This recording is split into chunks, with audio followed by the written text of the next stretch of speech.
now let's talk about just kind of making this select do a little bit more of what we want. We don't always want all that information. Say we're outputting a list onto a screen for other people of their friends. We don't want to output their password with it, and they don't care whether when their friend registered. They might want to know what the school is, so we'll decide based on how our network works. Um, the year of study is probably not a thing. Maybe their area of study and whether or not they're active is kind of like information for our system, and so we typically don't really want to output that at all. So projecting is when we choose what we project out when we're displaying data about our tables. So we choose which columns to show.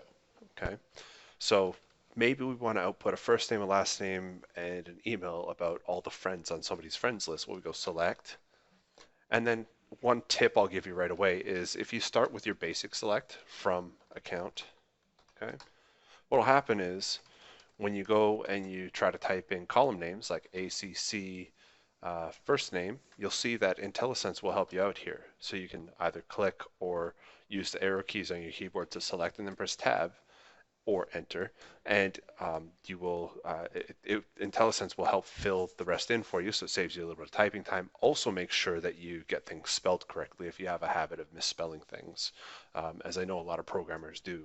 Um, but if I were to just type in select and not finish the from part, and then I try to go ACC, you see that account first name doesn't show up in this list. That's because that helper comes up when it knows where to get the fields from.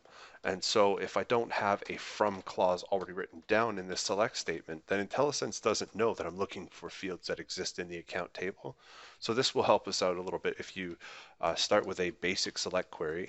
So we have the select star from table name, and then you overwrite this asterisk, and as you start typing, IntelliSense will help you out. ACCL, I press tab, and then I want to put in their email and the school that they're at.